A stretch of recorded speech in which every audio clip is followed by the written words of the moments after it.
reçois l'adoration. Tu es le roi de gloire, notre victoire. Digne es-tu, Seigneur.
Dans les cieux et sur la terre. Jésus, merci. Merci. Tu es ma force. Tu es ma force. Merci Jésus. Merci Jésus. Tu es le soutien des faibles, Seigneur. Et tu es le Dieu de ceux qui n'ont que toi.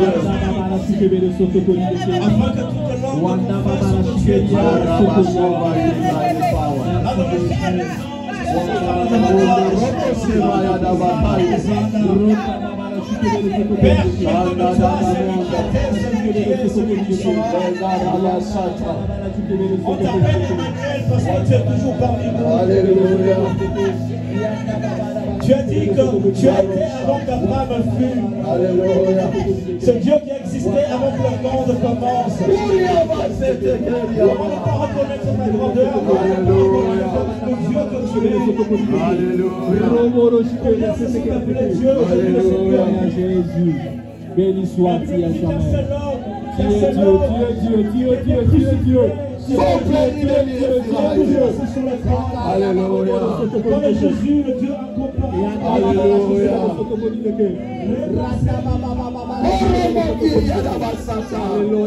Alléluia. Merci Seigneur. Merci Jésus. L'ange de la vie. Jésus. Gloire à toi. Terrible qu'il était. Dieu tout-puissant, merci. Barabasete. Nous te bénissons, Père. Alléluia, Jésus. Seigneur. Gloire à toi, Seigneur. Gloire à toi, Seigneur. Gloire à toi, Seigneur.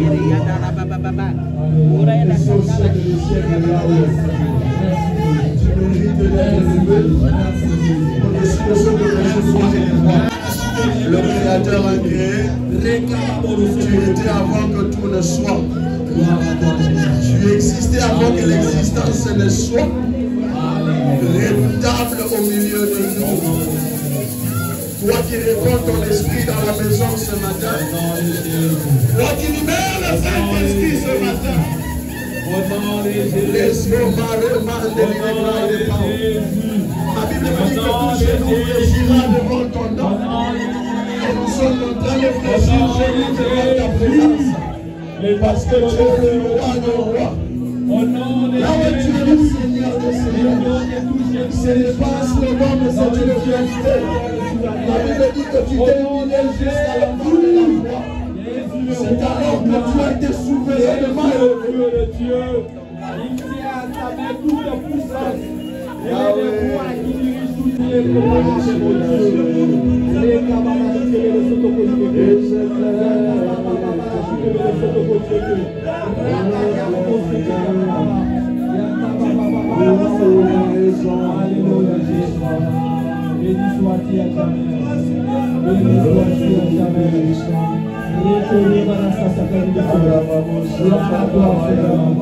Gloire à toi, Jésus. Au nom de Jésus. Au nom de Jésus. Au nom de Jésus. Au nom de Jésus. Merci, Alléluia, Jésus. Tu es ma force. Merci, Jésus. Tu es ma délivrance. Merci, Jésus.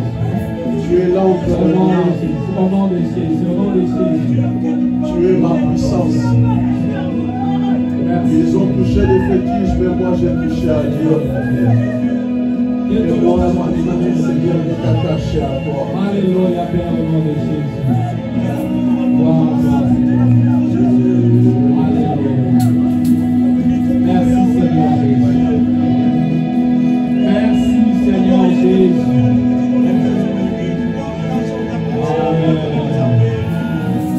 Amen.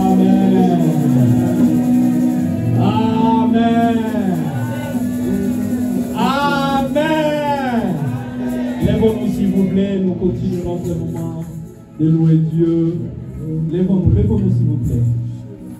Nous sommes dans la présence de notre Dieu. Il est là. C'est un guide spécial pour notre Seigneur. Lèvons-nous. Est-ce que tu peux acclamer très fort notre Dieu? Avec les cris de joie, est-ce que tu peux le faire plus que ça? Est-ce que tu peux le faire plus que ça? Amen. Nous laissons au chant de nous amener encore dans la louange. Et nous conduire encore pour louer notre Dieu. Il est merveilleux. Combien sa présence est au milieu de nous. Déjà, il nous a rassurés, il nous avait rassurés dans sa parole. Et là où 2 ou 3 qui sont réunis, Jésus au milieu de il est là. Amen. Le Dieu grand, merveilleux. Il est là, il est là. Lorsqu'il est là, il y a des choses qui se passent. Ah, Jésus. Il est merveilleux, notre Père. Incomparable. Nous allons louer notre Dieu, nous allons l'acclamer, nous allons le glorifier avec des cris de joie car il le mérite. Il est le Dieu de tout temps. Jésus. Quelle présence ce matin. Est-ce que vous êtes bénis? Moi en tout cas je suis bénie, je déborde. Je ne sais même pas comment je vais chanter, mais le Seigneur va nous aider. Le chant est simple, vous ne le connaissez pas, mais c'est quelques phrases. Le chantier ne m'a jamais laissé tomber. Il est toujours avec moi. Amen. Amen. Alléluia. Alors moi dans ma vie, j'ai réalisé qu'il est toujours avec moi. Si je suis encore debout, c'est qu'il est toujours avec moi. Vous me voyez avec le sourire, c'est qu'il est toujours avec moi. Et je veux aujourd'hui élever ma voix pour le déclarer. Est-ce qu'on peut le faire ensemble? Amen. Il ne m'a jamais laissé tomber. Il est toujours avec moi. Il ne m'a jamais laissé tomber. Il est toujours avec moi. Il ne m'a jamais laissé tomber. Il est toujours avec moi. Il ne m'a jamais laissé tomber. Il est toujours avec moi.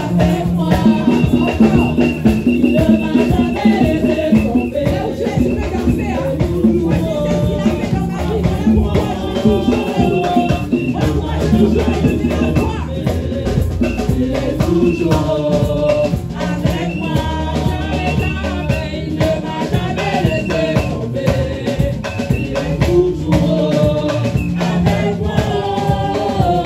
Il ne m'a jamais laissé tomber. Il est toujours avec moi.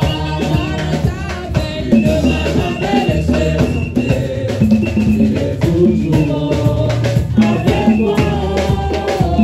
Il ne m'a jamais laissé tomber. Il est toujours avec moi. Dis-moi, si Dieu t'a déjà abandonné.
J'ai vu sa bonté, il ne m'a jamais laissé.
Acclamons très fort notre Dieu avec des cris de joie et de merveilleux. Amen. On reste debout et on acclame très fort pour notre prophète qui m'a vraiment me rejoindre ici. Merci beaucoup. Je te mon micro. Est-ce que tu peux acclamer plus que celui qui est à côté de toi? Non, est-ce que tu peux acclamer plus que celui qui est à côté de toi, mon Dieu? Vous savez, il est dommage que lorsqu'on est en train d'adorer Dieu, je vois certains qui sont en train de regarder à gauche, à droite. On dirait que c'est un spectacle. On dirait que quelque chose est en train de se passer.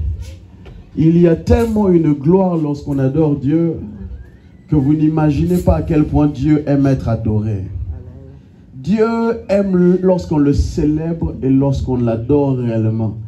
Je disais, Seigneur, est-ce que ce matin, la manière dont tu es en train de me conduire, est-ce que je vais prêcher ou pas? Parce que je sens dans mon esprit le besoin d'adorer Dieu. C'est vrai que je me dois de prêcher, c'est mon travail de ce matin. Mais je me dois surtout d'adorer Dieu avant tout. Si quelqu'un est à côté de toi qui est assis, dis-lui de se lever. Et là où tu es, lève tes mains, s'il te plaît. Dieu Tout-Puissant, quand mon cœur considère tout l'univers créé par son pouvoir. Les cieux d'azur, le ciel d'azur, les éclairs de tonnerre, le clair matin, le clair matin, les ombres du soir, les ombres. Là tu lèves tes mains, Dieu Tout-Puissant. Dieu Tout-Puissant, alléluia, que mon cœur considère tout l'univers créé par son pouvoir. Le ciel d'azur, laisse-les parler en amande, le tonnerre, le clair matin, où les ombres du soir. Dieu Tout-Puissant, Dieu Tout-Puissant, alléluia, comme mon cœur considère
tout mon être alors se lève un chant. Dieu tout-puissant, que tu es grand. De tout mon être alors se lève un chant. Dieu tout-puissant, que tu es grand.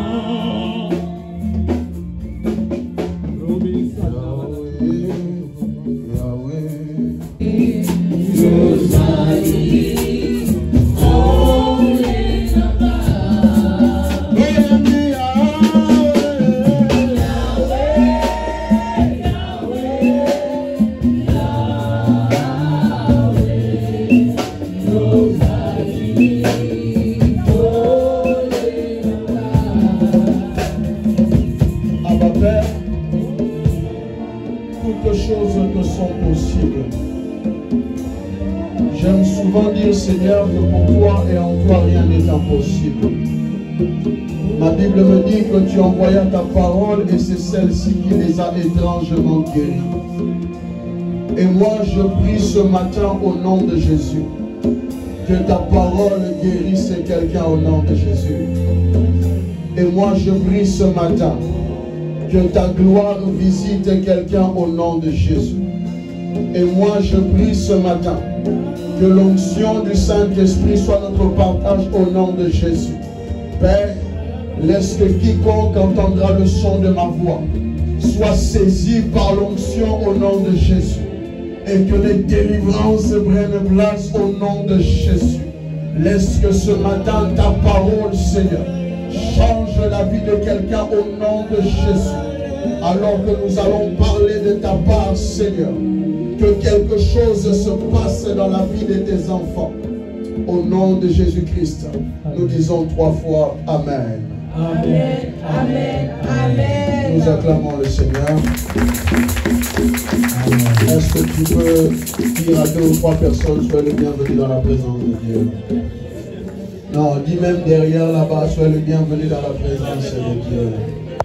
Certainement qu'il y a des gens que tu n'as pas vus. Alors dis bien à quelqu'un, sois le bienvenu dans la présence du Seigneur.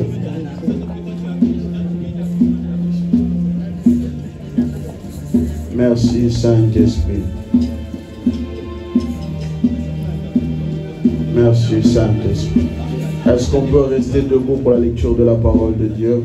Vous le savez déjà depuis le temps qu'on fait toujours la première lecture et puis on s'assoit pour le respect des Écritures. Restons debout. Je ne sais pas ce qui se passe avec nous. Est-ce que tu as la parole de Dieu avec toi? Nous sommes dans le livre de 2 Corinthiens, chapitre 4, versets 17 à 18.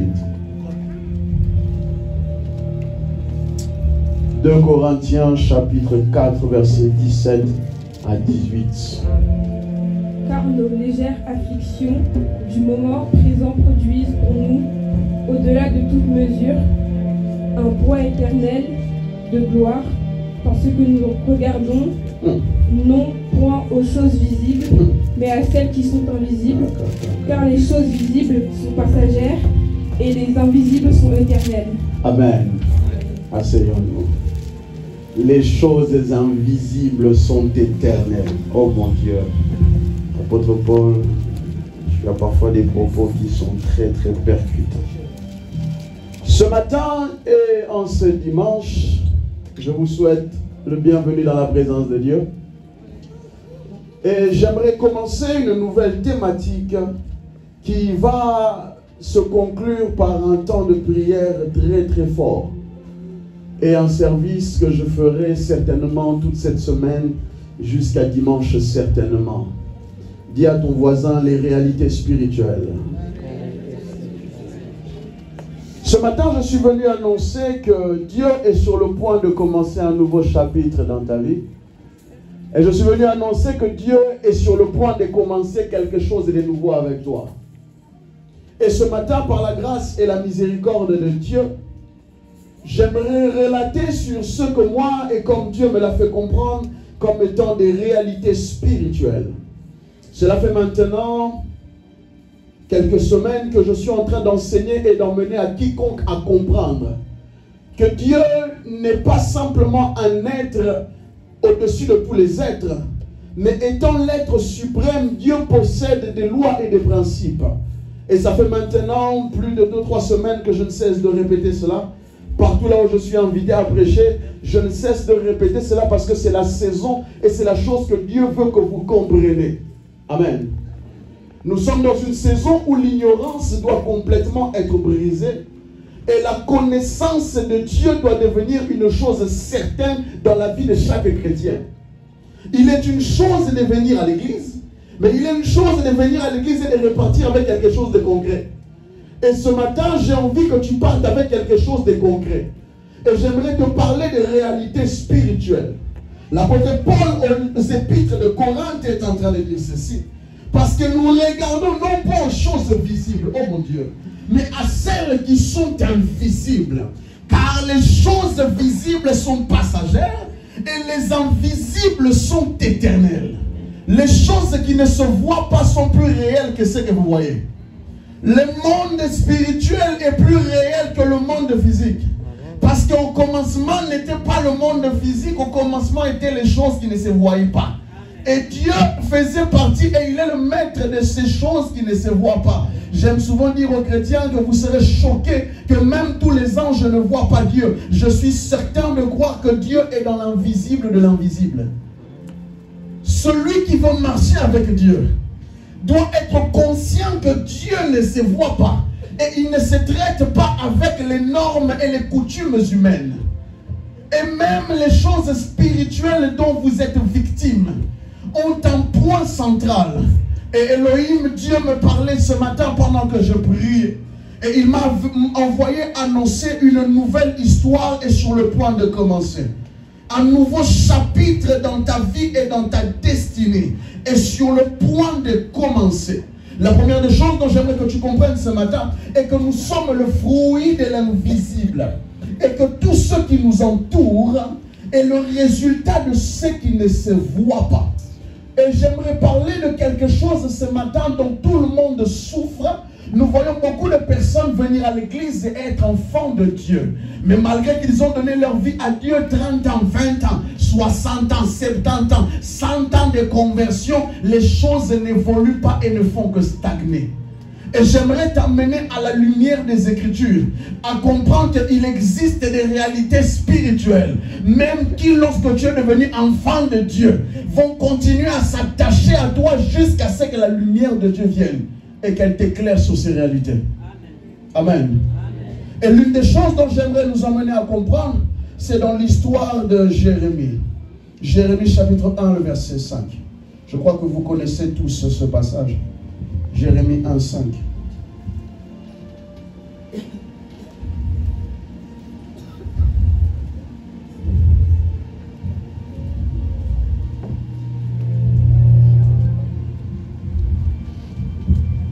Avant que je t'ai formé. Lis bien, lis-moi fort et bien. Avant que je t'ai formé dans le ventre de ta mère. Attends. Avant que Dieu n'était envoyé revêtir un corps physique. Oh mon Dieu. Écoutez-moi. Avant d'avoir un corps, tu es premièrement un esprit. Avant d'être le corps que je peux toucher, avant que tu sois la personne que je peux saluer et te sentir palpable, Dieu te connaissait déjà quelque part. Continue. Ah. Je te connaissais. Et avant que tu fusses sorti de son sein, oh mon Dieu, je t'avais consacré. Arrête-toi là. Depuis vendredi, je suis en train d'insister sur la destinée. Quelqu'un dit avec moi la destinée. Si nous vivons dans un monde visible, tout ce qui existe vient de l'invisible. La destinée qui est liée ou encore qui est l'image de la vie de l'homme n'est pas une chose visible mais invisible. Lorsque Dieu vous a créé, il avait tracé pour vous une vie avant même que vous ne portez le corps que vous portez. Avant même que vous ayez le corps, avant même que vous vous regardez dans le miroir ce matin, vous dites que je suis beau ou je suis belle. Tu existais dans l'éternité. Et dans cette éternité, Dieu te connaissait. Et tu connaissais Dieu. Dieu est en train de parler à Jérémie. Il dit, Jérémie, toi et moi, notre histoire ne date pas de maintenant. Avant que je te donne un corps physique, tu avais déjà un corps spirituel. Et avec ce corps spirituel-là, je t'expliquais déjà quel sera ton avenir et ton futur. Ah. Écoute-moi bien par l'oreille du Saint-Esprit. Tu es un esprit à qui Dieu a donné une vie déjà tout est tracé. Continue. Je t'avais établi prophète des nations. Arrête-toi là. Dieu dit ceci. Je t'avais, vous n'êtes pas. Dieu dit à Jérémie, je t'avais déjà établi avant que le monde ne soit. Autrement dit, je t'avais déjà positionné quelque part. Je t'avais déjà même donné les titres et les diplômes pour faire ce que je t'envoie faire. Mais beaucoup de personnes qui vivent sur cette terre ne vivent pas les plans que Dieu a prévus pour eux. Il y a des personnes que Dieu a envoyées sur la terre, dont dans l'éternité, Dieu les voyait déjà comme des PDG. Mais tu les vois vivre sur la terre comme étant des pauvres. Parce que quand nous venons sur la terre, il y a d'autres lois qui rentrent en jeu. Je disais tantôt une chose, que nous vivons dans des réalités invisibles. Le visible résulte des réalités qui ne se voient pas. Avant que la terre ne soit, Dieu était. Et Dieu formait et plaçait des lois qui vont régir sur la terre. Les choses que je dis, si vous comprenez ce que je dis, Église. Église, le rôle du prophète est de venir enlever les voiles qui séparent les visibles et l'invisible. C'est pour ça que vous allez me voir que pourquoi le prophète il ne parle que les choses spirituelles. Dieu nous a créés, nous autres prophètes, à avoir une grande sensibilité aux réalités spirituelles. De telle sorte que quand je regarde ta vie, je peux te déterminer d'où vient ton problème de manière réelle. Parce que tout ce que vous voyez avec les yeux physiques est le résultat de ce qui se fait dans l'invisible. Quelqu'un n'a pas entendu? Tout ce que vous voyez avec les yeux physiques est le résultat de ce qui a été déjà fait dans l'invisible. C'est ainsi que beaucoup de personnes vivent des choses et subissent des choses qu'ils n'ont jamais demandé. Un jour, un frère est venu me voir et me dit, pasteur, pourquoi j'ai une telle vie? Pourquoi je passe par toutes ces choses et pourtant je suis devenu enfant de Dieu? Je lui ai dit que tu es devenu enfant de Dieu, c'est bien. Tu es sauvé, c'est bien. Mais il y a d'autres réalités qui se passent dans l'invisible. Donc si tu n'es pas au courant de ça, tu vas subir des choses et tu vas devenir une victime. La chèvre ou l'agneau qu'on va aller sacrifier pour les autres. Je lève ma main droite ce matin. Je déclare et décrète que tu ne seras pas le sacrifice de quelqu'un au nom de Jésus. Je déclare et je décrète que tes enfants ne seront pas l'objet spirituel de quelqu'un. Je déclare que tes enfants et ta progéniture ne seront pas les pantins de quelqu'un au nom de Jésus. Dis-moi la parole. Je t'avais établi prophète des nations. Je t'avais établi déjà sur les pays et les nations. Ah, Jérémie n'était même pas encore né. Que Dieu avait pris son autorité, l'avait déjà établi sur tout un pays. Il y a des personnes, lorsqu'ils naissent sur la terre, Dieu les a déjà établis pour une destinée précise. Je suis venu dire à quelqu'un, avant que tu ne foules les pieds de cet univers et de cette planète, il y a quelque part où Dieu t'a établi. Il y a un domaine où pour toi il ne faut pas que tu souffres pour réussir. Parce que dans l'éternité là-bas, Dieu t'avait déjà positionné. Il t'avait déjà établi de telle sorte que ton arrivée sur la terre est censée être une bonne nouvelle. Que ton venu sur la terre, tu es censé dominer là où Dieu t'a dit de dominer. Tu es censé marcher au-dessus de ce dont Dieu dit que tu vas marcher dessus. Mais il y a des réalités spirituelles. Ah, il y a des réalités spirituelles. Dieu dit à Jérémie, je t'avais déjà établi. Tu n'avais même pas encore un corps physique. Mais dans le monde spirituel. Donne-moi un autre son. Ah, je sens que je vais prophétiser ce matin. Donne-moi un vent plus fort. Donne-moi un vent plus fort. Vas-y, on y va. Il y a une forte onction que Dieu va libérer ce matin. Et je le sens dans mon esprit. Tant que tu n'as pas eu la sainte colère de te dire que cette vie n'est pas la mienne, tu vas continuer d'être la victime de quelqu'un. Donc tu ne te dis pas dans ton esprit que ce que j'ai là aujourd'hui, ce n'est pas ce que Dieu a prévu pour moi. Je suis venu dire à quelqu'un, Dieu n'a jamais créé quelqu'un pour souffrir. Elohim n'a jamais créé quelqu'un pour qu'il soit le pantin de quelqu'un. Dieu ne t'a pas envoyé sur la terre pour que tu sois l'objet de quelqu'un. Mais Dieu t'a envoyé sur la terre pour accomplir un dessein qui était déjà tracé dans l'éternité. La Bible dit que les choses invisibles sont éternelles. Autrement dit, elles sont inimmuables, elles ne peuvent pas être disparaître. Mais pourquoi beaucoup ne vivent pas ce qui a été tracé dans l'éternité? Il y a des réalités, donc il faut que tu prennes conscience que tu n'es pas venu sur la terre pour accompagner quelqu'un. Tu es venu vivre les desseins et les plans de Dieu pour toi. Quelqu'un ne m'entend pas. Je dis que tu es envoyé ici pour vivre ton histoire et non pas la vie de quelqu'un. Tu es envoyé ici pour vivre les plans de Dieu et non pas la sorcellerie de quelqu'un. Tu as été envoyé ici pour vivre ce que Dieu a créé pour toi et non pas être l'objet spirituel de quelqu'un.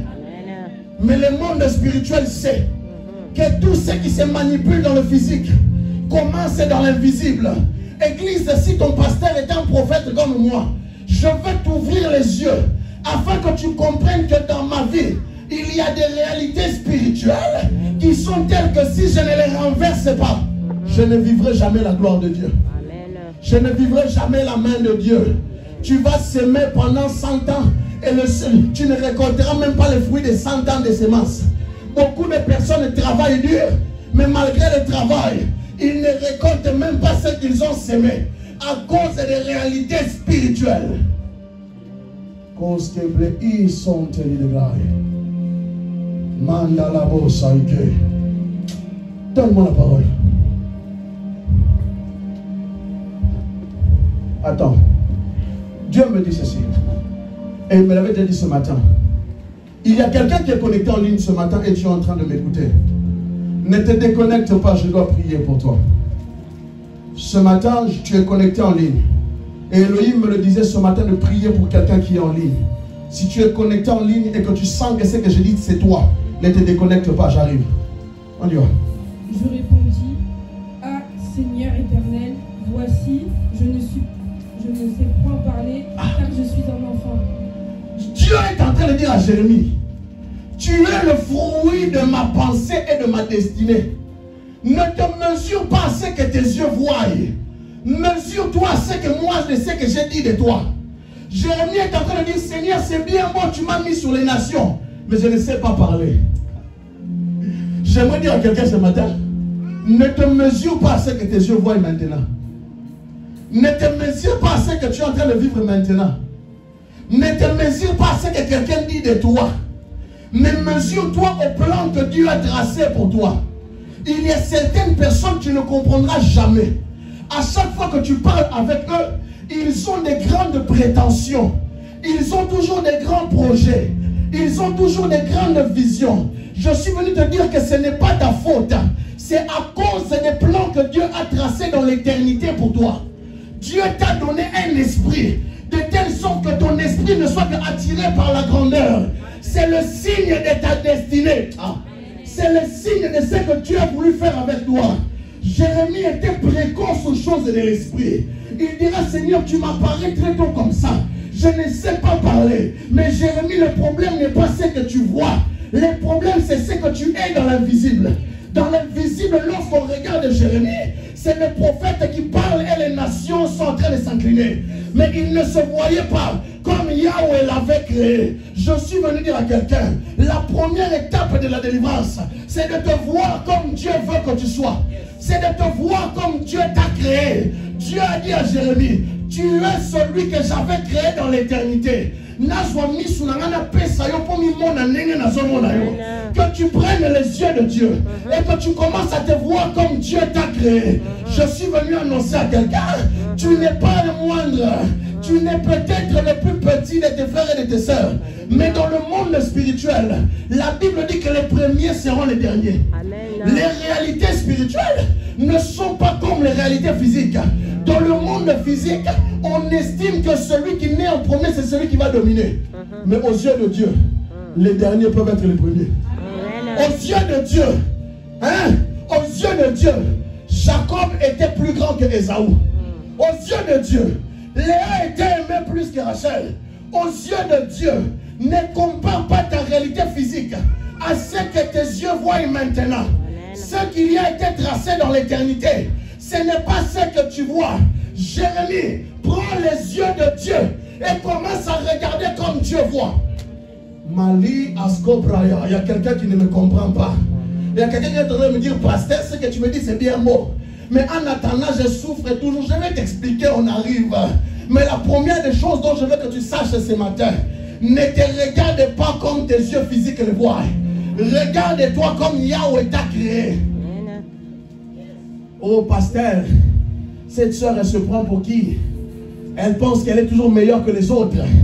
Ce n'est pas sa faute. C'est comment son esprit a été créé. Oh pasteur, ce frère-là se prend pour qui? Lui, il fait toujours des grandes choses. C'est normal parce que c'est comme ça. Quelqu'un qui savent au fond d'eux-mêmes que je suis créé pour faire de grandes choses. Quelqu'un dit avec moi, je suis créé pour faire de grandes choses. Je suis venu parler à quelqu'un dont la destinée a peut-être pu être biaisée. Je suis venu parler à quelqu'un dont les manipulations spirituelles ont détruit sa destinée.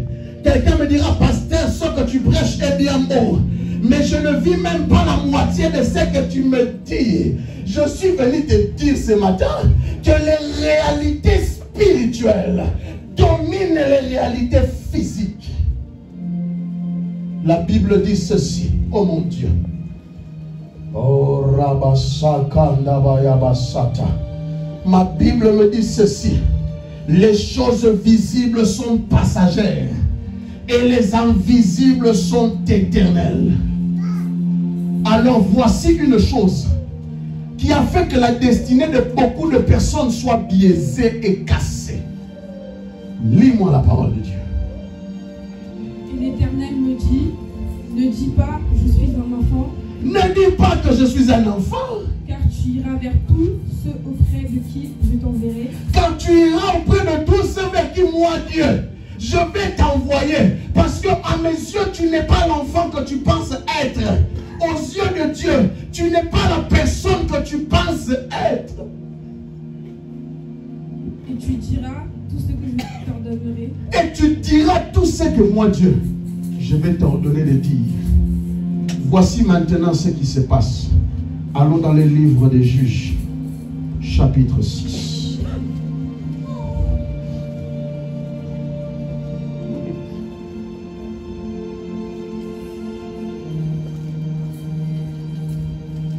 Au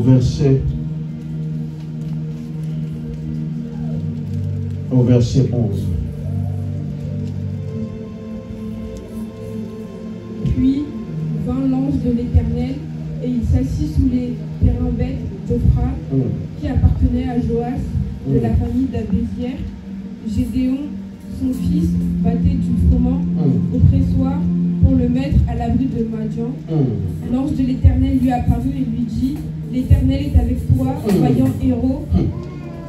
Gédéon lui dit, ah Seigneur, si l'Éternel est avec nous, pourquoi toutes ces choses nous sont-elles arrivées? Ah Seigneur, c'est souvent la prière que beaucoup font certaines personnes. Seigneur, tu dis que nous sommes ceci. Pourquoi toutes ces choses nous arrivent? Pourquoi est-ce que nous ne vivons pas tout ce que tu nous dis? Et j'aimerais avoir l'attention et l'intention de tout le monde vers moi. Je disais tantôt dans mon introduction que lorsque nous naissons et que nous venons sur la terre, il y a un plan et un programme de Dieu qui est déjà préétabli, dont tout être humain est censé vivre. Mais il faut que vous sachiez une chose, que Elohim, Dieu a mis en place des réalités et des lois spirituelles qui s'appliquent à toute personne qui porte un corps physique. La première des réalités de toute personne qui porte un physique, c'est que cette personne naît d'une famille. Hein? Lorsque Dieu prend ton esprit et qu'il veut l'envoyer sur la terre, Dieu va te mettre dans une famille. Lorsque tu rentres dans le sein sein de ta mère, tu subis automatiquement toutes les lois qui sont liées au sang. Tu subis automatiquement toutes les lois qui sont liées à ceux qui sont venus avant toi. Comment un enfant qui vient à peine de naître, lorsqu'on le regarde, on lui dit que ta manière de faire est comme ton grand-père alors qu'il n'a jamais connu son grand-père. Parce qu'il y a des lois spirituelles qui font que lorsque tu viens sur la terre et lorsque ton sang se mélange, oh mon Dieu, à celui de ta mère et de ta père, de toute sa descendance, il y a ce qu'on appelle les lois établies qui commencent à parler. Quelqu'un pourra me dire, prophète, à chaque fois qu'on me prophétise que je serai grand, pourquoi est-ce que je ne vois pas cette grandeur? Je te dirais qu'il y a les plans de Dieu et il y a les plans du diable. Je te dirais qu'il y a les projets de Dieu et il y a aussi les projets du diable. Je te dirais qu'il y a ce que Dieu a prédestiné pour toi, mais il y a aussi ce que le diable a prédestiné pour toi au travers du sang que tu portes. Tant que vous n'aurez pas compris les réalités qui sont liées au sang, vous allez vivre des vies que Dieu n'a pas prévues pour vous. Gédéon était né sur la terre. Dieu, lorsqu'il regarde Gédéon, il dit, Gédéon, toi tu es un vaillant héros. Ah, mais aux yeux de lui-même, il ne se voyait pas vaillant héros. À cause de l'histoire de sa famille, à cause de l'histoire de ses parents, à cause du sang qu'il portait. Écoutez-moi bien, Église, vous allez faire tout ce que vous voulez. Tant que vous ne comprenez pas les réalités spirituelles, vous allez être des victimes qu'on va sacrifier. Mais il faut que tu fasses une chose. Continue. Et où sont tous ces prodiges que nos pères nous racontent quand ils disent l'Éternel ne nous a-t-il pas fait monter hors d'Égypte? Mais maintenant l'Éternel nous abandonne et il nous livre entre les mains de Madian. Ça, c'est la prière de beaucoup de personnes. Ils disent, Seigneur, n'est-ce pas toi qui as dit? Je te répondrai, n'est-ce pas que le diable aussi a fait? Quelqu'un me dira, pasteur, n'est-ce pas que Dieu a dit ceci? Je te répondrai, n'est-ce pas que vous ne savez pas que vous avez pour ennemi les diables? Continue. L'Éternel se tourna vers lui et dit, va avec cette force que tu as, oh mon Dieu, et délivre Israël de la main de Madian. Dieu n'est pas venu rajouter de la force à Gédéon. Parce que quand Dieu l'avait créé, il lui avait déjà donné tout ce qu'il faut pour vaincre Madian. Ah, Dieu ne viendra pas ajouter quelque chose de nouveau dans ta vie. Tu as déjà tout ce qu'il faut pour accomplir ta destinée. Dieu ne viendra pas prendre quelque chose. La Bible dit que tout don parfait vient de Dieu. Autrement dit, Dieu ne vient pas ajouter quelque chose, mais Dieu vient te faire prendre conscience que tu as été créé parfait pour vaincre les défis les plus difficiles. Gédéon, moi Dieu, quand j'étais créé, quand moi j'étais formé, j'ai mis en toi la force de vaincre tout un pays. Tu ne le sais peut-être pas, mais tu as la force de prendre ta famille et de l'élever à un grand niveau. Tu as la force que Dieu a mis en toi de prendre soi-même de tout un village. Parce que c'est comme ça que Yahweh t'a créé. L'ignorance des chrétiens, l'ignorance de beaucoup, ont fait qu'ils ne sont pas conscients de qui ils sont. La première des choses qu'il faut que vous sachiez, c'est que vous avez une destinée, un plan que Dieu a mis pour vous. Et Dieu vous a donné les aptitudes nécessaires. On ne prie pas pour que l'onction grandisse parce que l'onction est suffisante. On ne prie pas pour changer de vie parce que c'est que Dieu t'a donné. Il sait que tu as la force de le changer. Dieu t'a envoyé sur la terre. Il sait qu'il y a des réalités spirituelles qui vont te suivre. Continue de lire. N'est-ce pas moi qui t'envoie? Gédéon lui dit, mon Seigneur, avec quoi délivrerai-je Israël? Voici ma famille est la plus pauvre en Manassé. Et je suis le plus petit de la maison de mon père. La famille est la plus pauvre. C'est le discours de beaucoup de personnes à l'église. Pasteur, moi-même dans ma famille, les hommes ne se marient jamais. Pasteur, moi-même dans ma famille, les gens ne font que mourir lorsqu'ils atteignent un certain âge.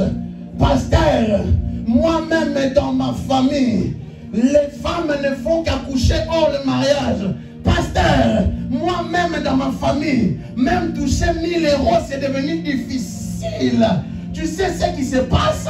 il y a quelque chose dans ton sang qui est en train de combattre les desseins de Dieu. Il y a quelque chose dans ton sang qui est en train de combattre les plans de Dieu. Il n'y a personne dont Yahweh a créé pour la terre pour souffrir. Il n'y a personne dont Yahweh a envoyé sur la terre pour souffrir. Dieu est en train de dire à Gédéon, tu m'appelles vaillant héros, mais regarde d'où je viens. Ah, Seigneur, es-tu devenu fou? Est-ce que tu es normal dans tes propos? Moi, je suis vaillant héros. Et ma famille est non seulement pauvre, mais elle est aussi la plus petite. J'aimerais dire à quelqu'un, les destinées de Dieu ne dépendent pas d'où tu viens. Je répète, les desseins de Dieu ne dépendent pas d'où tu viens. Non, tu n'as pas entendu. Les desseins de Dieu ne dépendent pas de la famille d'où tu viens. Les projets de Dieu ne dépendent pas d'où tu sors. La Bible dit, pendant qu'on parlait de la naissance de Jésus, dans la cour d'Hérode, quelqu'un a dit, qu'est-ce qui peut venir de bon de Nazareth? Il n'y a rien de bon qui peut venir là-bas. Peut-être que dans ta famille, quelqu'un est en train de dire, il n'y a rien de bon qui peut venir dans ma famille. Mais je suis venu te dire, Dieu t'a positionné au bon endroit. Dieu t'a placé dans la bonne famille. Dieu t'a placé dans la bonne ville. Dieu t'a placé à la bonne époque, au bon moment, dans les bonnes circonstances. Parce qu'il y a quelque chose qu'il a mis en toi dans l'éternité, qui te donne la capacité de produire sans là où certains ne peuvent pas produire. D'aller au-delà des limites là où certains ne peuvent pas aller. Est-ce que je parle à quelqu'un ce matin? Quelqu'un n'est pas en train de comprendre.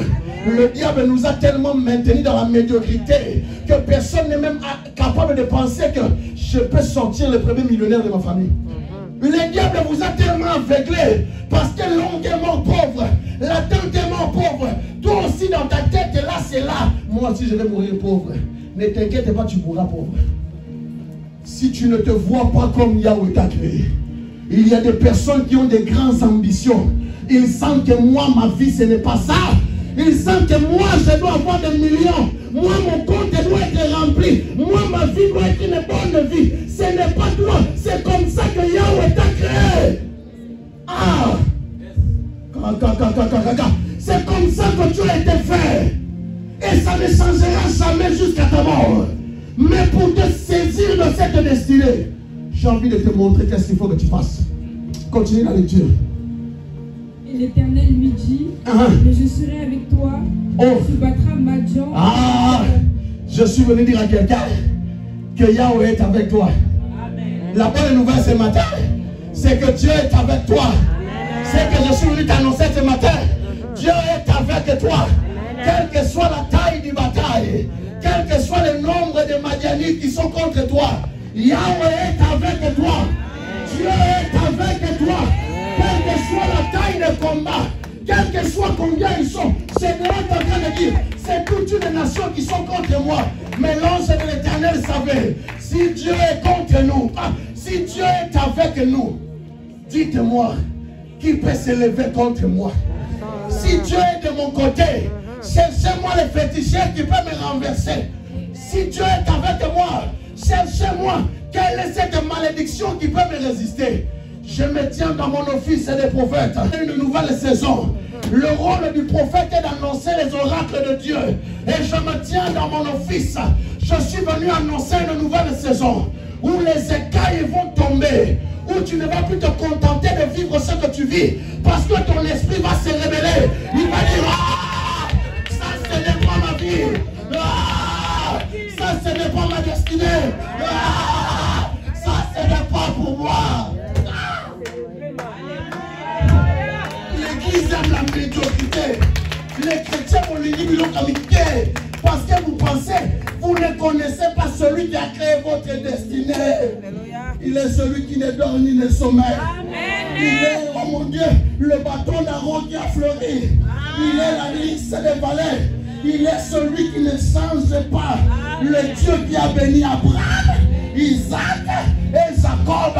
C'est aussi ton Dieu. Les choses ne doivent plus rester pareilles. La situation doit changer. Tu as trop pleuré.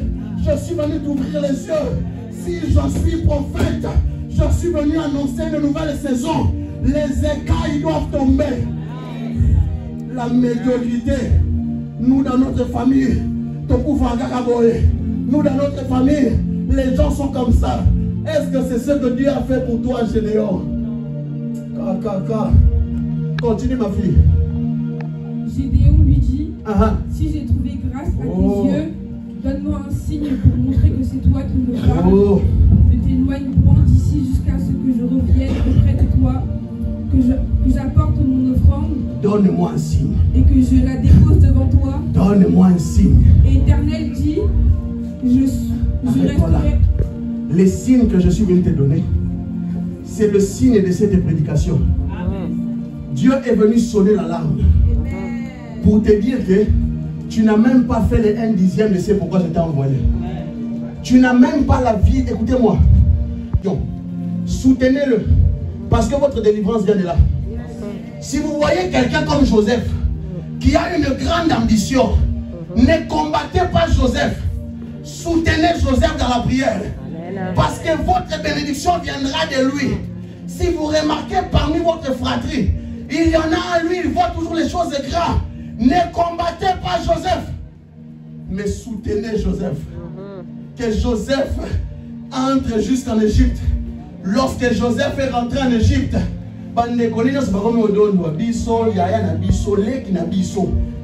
ministre Égypte. Écoutez-moi, celui qui aide Joseph s'aide lui-même.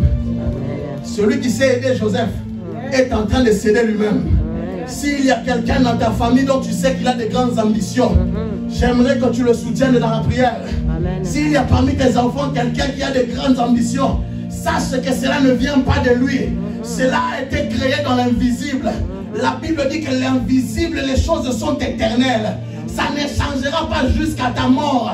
Jusqu'à 90 ans, la vie d'Abraham était de s'enrichir et de devenir fort riche. Quelqu'un aurait pu dire, Abraham est coquille, tu es déjà plus riche qu'une nation. Abraham a dit non, mon corps, mon étoile a été créé pour conquérir jusqu'à ma mort. Ah, je suis venu dire à quelqu'un, c'est la saison où les écailles doivent tomber. C'est la saison où on ne va plus vivre avec des contentements. Oh, c'est toujours comme ça, ça non, ce n'est pas comme ça. Parce que la réalité, c'est ce que comment Dieu t'a créé. Continue la lecture. Ne t'éloigne point d'ici jusqu'à ce que je revienne auprès de toi, que j'apporte mon offrande et que je la dépose devant toi. Et l'Éternel dit, je resterai jusqu'à ce que tu reviennes. Gédéon entra, préparant un chevreau et fit avec un épha de farine des pains sans levain. Mais mon problème n'est pas là. Mon problème est au verset 25. On y va, ma fille. Verset 25. Mon problème commence au verset 25. Dans la même nuit, l'Éternel dit à Gédéon, prends le jeune taureau de ton père. Prends le jeune taureau de ton père. Et un second taureau de 7 ans. Et un taureau de 7 ans. Renverse l'autel de Baal. Renverse l'autel de Baal. Qui est ton père. Et abat le pieu sacré. Et abat les pieux sacrés. Tu bâtiras ensuite et tu disposeras sur le haut de ce rocher un autel de l'Éternel ton Dieu. Tu prendras le second taureau et tu offriras un holocauste avec le bois de l'idole que tu auras abattu. Oh mon Dieu. Gédéon prit 10 hommes parmi ses serviteurs et fit ce que l'Éternel avait dit. Oh mon Dieu. Mais comme il craignait la maison de son père et les gens de la ville, il l'exécuta de nuit et non 2 jours. Lorsque les gens de la ville se furent levés de bon matin, voici l'autel de Baal était renversé. Le pieu sacré placé dessus était abattu. Et le second taureau était offert en holocauste sur l'autel qui avait été bâti. Ils se dirent les uns à l'autre, qui a fait cela? Ils s'informèrent et firent des recherches. On leur dit, c'est Gédéon, fils de Joas, qui a fait cela. Alors les gens de la ville dirent à Joas, fais sortir ton fils et qu'il meure, car il a renversé l'autel de Baal et a battu le pieu sacré qui était au-dessus. Oh mon Dieu. Joas répondit à tous ceux qui se représentèrent à lui, est-ce à vous de prendre parti pour Baal? Oh mon Dieu. Est-ce à vous de venir à son secours? Quiconque prendra parti pour Baal mourra avant que le... Il y a quelque chose qui s'est passé. La Bible et l'histoire commencent en disant que les autels étaient celui du père de Gédéon. Autrement dit, c'était quelque chose de sacré qu'il ne fallait pas briser. Mais si vous lisez cette histoire, vous allez comprendre qu'après la destruction des autels du père, la vie de Gédéon, lui qui était le petit de tout le monde, avait complètement changé. L'homme commencera à vivre les plans de Dieu lorsque les autels sont renversés. L'homme commencera à être épanoui lorsque les autels seront brisés. Ma Bible me dit que ces autels étaient le fruit de la construction de son père. Mais voici quelque chose qui s'est passé.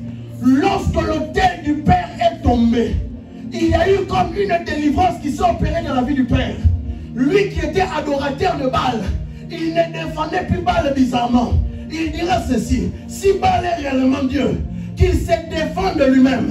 Il y a certaines familles dont l'envoûtement est général.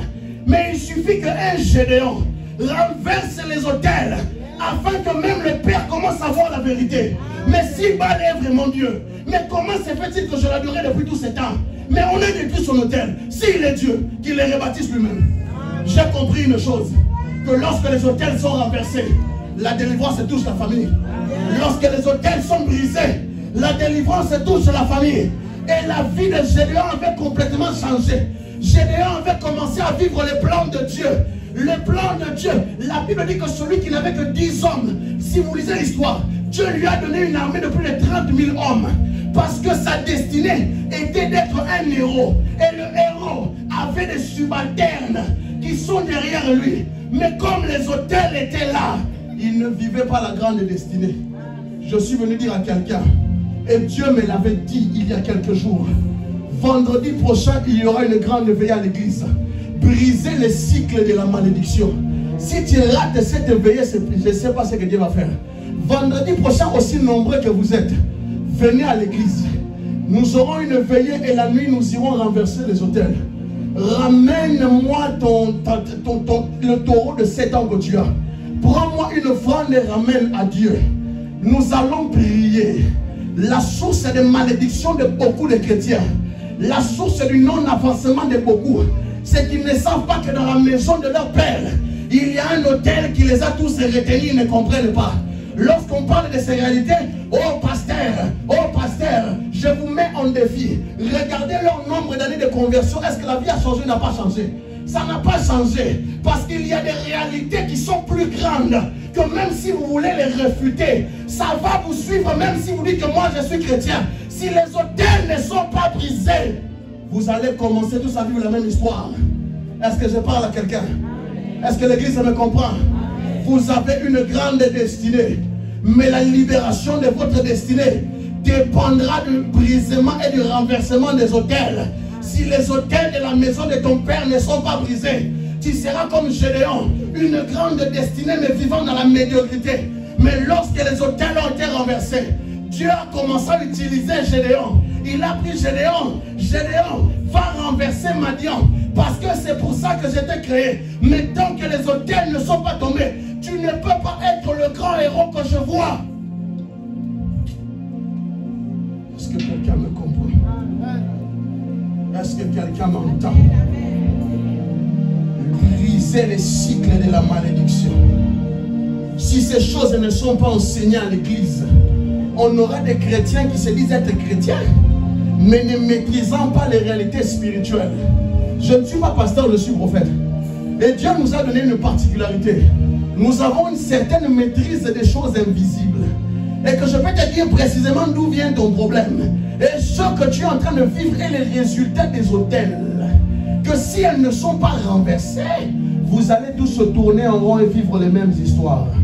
Le papa était pauvre, les enfants seront pauvres, les petits-enfants seront pauvres. Je connais des gens dont lorsqu'ils arrivent à un certain niveau de la vie où ils veulent s'en sortir, ils meurent tous. Je connais des gens dans des familles, quand l'argent commence à venir un peu, que la vie commence à s'arranger, la personne meurt. Ce n'est pas vous. Il y a dans ton sang une loi qui n'est pas en accord avec la loi de Dieu, qui va te suivre jusqu'à la fin. Parce que c'est quelque chose qui a été bâti. Je suis venu te dire, cette année 2025, tu vas rentrer dans les plans de Dieu. Si tu me dis pas amen, c'est pas grave, ne t'inquiète pas. Ceux qui comprennent ce que je dis, je lève ma main droite ce matin.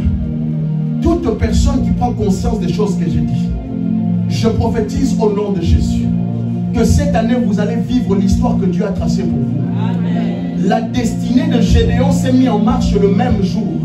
Lorsque l'autel a été renversé, Dieu a commencé à le guider et Dieu a commencé à marcher avec lui. Dieu a commencé à lui montrer les plans qu'il devait avoir pour devenir l'homme, le héros qui était à ses yeux. Dans toute la ville, il n'y avait aucun héros qui était comme Gédéon. Malgré qu'il était le plus petit, mais aux yeux de Dieu, il n'y avait personne pour battre Madian. Dans ta famille, hein, il n'y a personne que Dieu voit si ce n'est que toi pour vaincre la pauvreté. Dans ta famille, il n'y a personne que Dieu voit pour renverser et changer l'histoire de ta famille. C'est sur toi que cette responsabilité a été mise. Je crois que je parlais à ceux dont Dieu a donné cette responsabilité.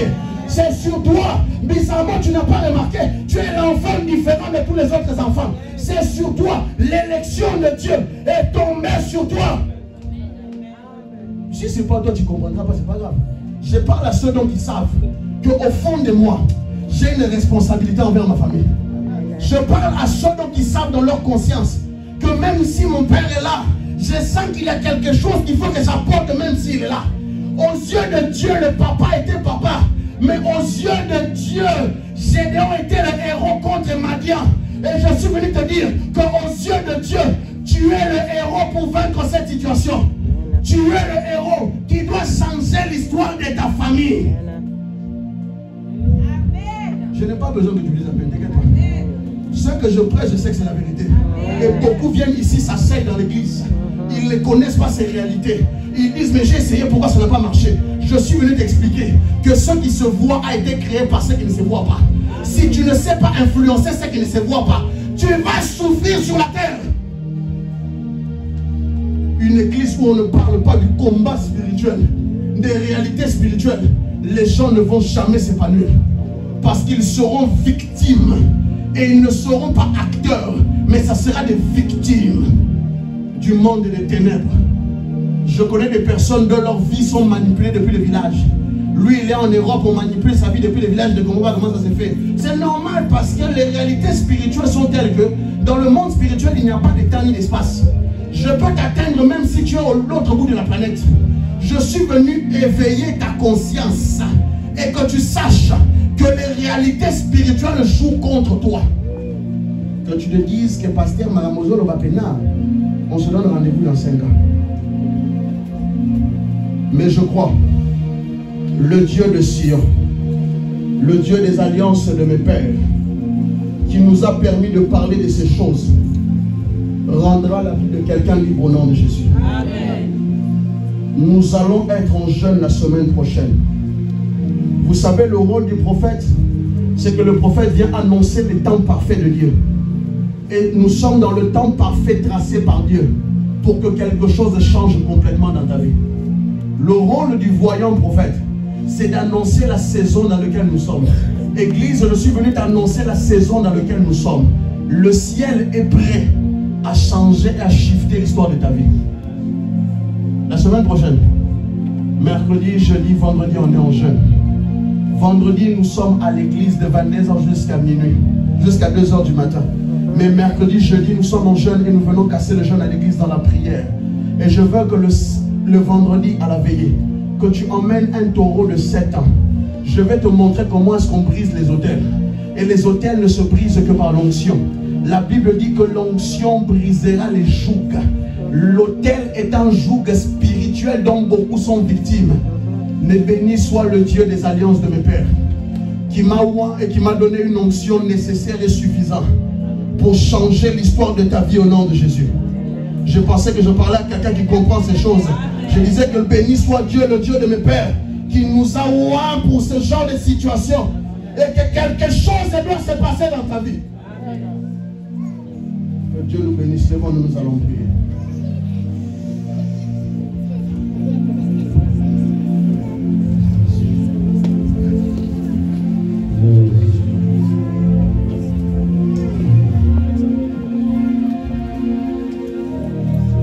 Devant nous, nous allons prier l'église.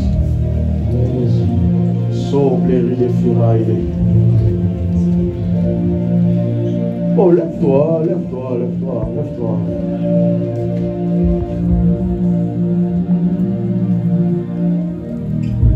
Lève-toi et lève tes mains. Et je veux que tu commences à prier. Que tu dises à Dieu, donne-moi la force de faire ces jours de prière. Je veux que tu pries, que tu dises à Dieu, donne-moi la force d'entrer dans ces jours de jeûne et prière. Nous allons avoir 3 jours de jeûne et prière pour briser les cycles maléfiques. Et je veux que tu pries à Dieu, que tu dises, Seigneur, que je ne manque pas ces 3 jours de jeûne et prière. Que je ne manque pas ces jours de jeûne et prière. Est-ce que tu peux prier?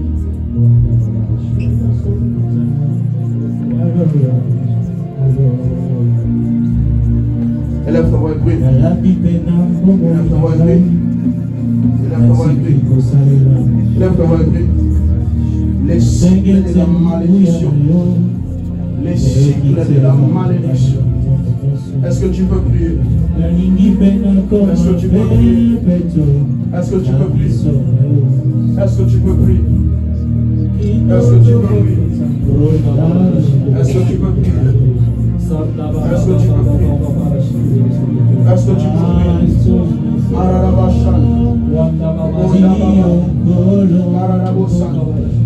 Alléluia. Alléluia. Alléluia. Alléluia. Est-ce que tu dis au Seigneur, il ne faut pas que je rate ces choses.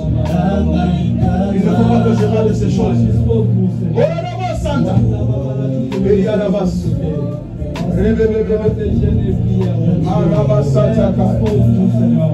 Seigneur, nous ne voulons pas rater cela. Nous ne voulons pas rater cela. Nous ne voulons pas rater cela. Nous ne voulons pas rater cela. Nous ne voulons pas rater cela. Il y a la basse.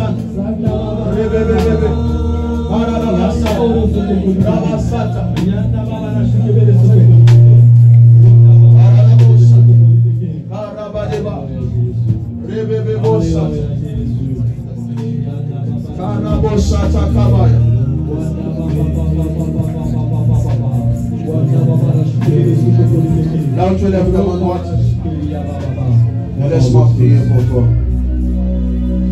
Abba Père, Dieu de fiston, Dieu de mon Père, tu es celui qui ne change pas. Seigneur, j'ai appris une chose de comment est-ce que tu marches avec nous les autres prophètes. Que tu annonces au travers de nos bouches des oracles. Et tu nous donnes la capacité d'annoncer les temps et les saisons spirituelles. Et je comprends que le ciel est prêt à bouleverser la vie de quelqu'un cette année. Et je comprends que le ciel est prêt à transformer la vie d'une famille, Seigneur. Et je comprends que les anges même dans le ciel sont prêts à venir renverser les autels diaboliques. Seigneur, poussé par ton esprit, cette semaine nous allons être en jeûne et prière. Donne à chacun de préparer son taureau de 7 ans, le sacrifice qu'il amènera dans ta présence, et que ces 3 jours de jeûne et prière soient le début où les autels vont être renversés. Seigneur, il y a des familles qui ne vivent que la même histoire et ne comprennent pas d'où cela vient. C'est le cycle de malédiction des autels. Père, cela doit être renversé au nom de Jésus. Et quelqu'un doit être libre et être épanoui dans sa vie au nom de Jésus. Parce que tu ne les as pas créés pour être des victimes de quelqu'un, mais pour vivre les desseins que tu as tracés pour eux. Je te rends grâce parce que tu m'exauces aujourd'hui. Et que ce que je t'ai demandé, tu vas le faire. Merci pour les 3 jours de jeûne et prière. Merci pour l'onction que tu vas déployer. Et merci pour les vies qui vont changer. Et merci pour ta parole. Dans le nom souverain de Jésus. Je prie pour celui qui est en ligne, Seigneur. Il est certainement là parce que tu m'as dit de le faire. Que ta main de grâce, Père, le visite lui et sa famille au nom de Jésus. Et que tu ouvres ce qui était fermé dans sa vie au nom de Jésus. Père, tu m'as dit de le faire et c'est ce que je fais, Seigneur. In the name of Jesus. Que ton onction, Père, les visite au nom de Jésus. Que ton onction, Père, les transforme au nom de Jésus. et que l'impossible devienne possible. In the name of Jesus. Merci Seigneur. Au nom de Jésus. Amen. On acclame très fort notre Seigneur. On va essayer s'il vous plaît. Nous allons passer directement aux offrandes. Amenons tout ce que nous avons pour notre Seigneur, le dîme et les offrandes. Restons debout s'il vous plaît. Il nous reste un peu de temps pour finir notre programme. Restons debout s'il vous plaît. Nous laissons la place au chant de nos animés et nous allons donner à Dieu nos offrandes et nos dîmes. Amen. Est-ce que vous êtes fatigué? Est-ce que vous êtes fatigué? Celui qui n'est pas fatigué se met debout s'il vous plaît. Celui qui se sent fatigué peut s'asseoir et celui qui se sent en forme, parce que la parole que nous venons d'écouter nous a donné la force. Est-ce que nous pouvons rester debout le temps que les chantres nous amènent? On peut venir directement donner nos offrandes et nos dîmes. Vous pouvez venir donner nos offrandes et nos dîmes, s'il vous plaît. Personnes qui n'ont pas les moyens peut-être de semer davantage, mais tu nous as appris la semaine dernière que tu es celui qui donne à celui qui sème. Alors ouvre encore les portes, Seigneur, du travail, ouvre encore les portes des finances dans leur vie. Et nous croyons que tu es fidèle et que tu feras encore. Alors nous te disons merci au nom puissant de Jésus. Amen. D'accord, gloire à Dieu. Alors le prophète parlait de la période de jeûne. Donc ce sera de mercredi prochain le 5, mercredi jusqu'au vendredi 7. Mais les jours de prière ici à 18h30, ça sera le mercredi 5 et le jeudi 6. Donc mettez-le, notez-le dans les calendriers. Je pense que Dieu nous fera du bien et d'ailleurs il veut agir. Il a les bras ouverts maintenant à nous aussi de le chercher, parce que je sais que quand on cherche, on le trouve. Amen. Vendredi, en soirée, donc nous avons la veillée. La veillée que nous attendons depuis longtemps. Donc venez, soyez présents. Les veillées, ce ne sont pas comme les cultes. Les veillées sont très particulières. Et je sais que le Seigneur nous fera du bien. Donc c'est de 22h jusqu'à 2h, 3h du matin, selon comment l'Esprit conduira les choses. Le dimanche 9 mars, nous avons la Sainte Seine. Donc voilà, notez-le aussi sur les calendriers. Dimanche dernier, j'ai oublié de dire, mais nous avons le prophète qui est disponible le samedi matin. Donc si vous voulez peut-être le voir, n'hésitez pas à prendre rendez-vous.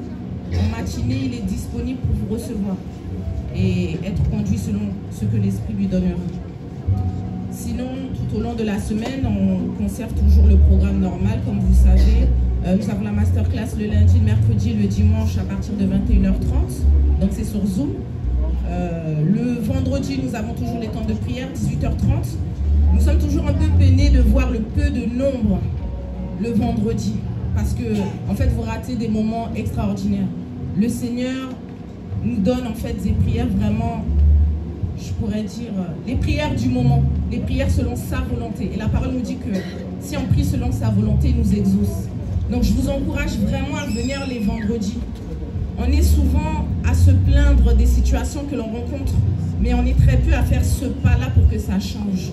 Et premièrement, ça se passe dans la prière. Donc n'hésitez pas à venir les vendredis, c'est à 18h30 jusqu'à environ 19h45. Voilà. Voilà. Donc on va accueillir le prophète, on peut se lever et puis l'accueillir pour clôturer le culte. Amen.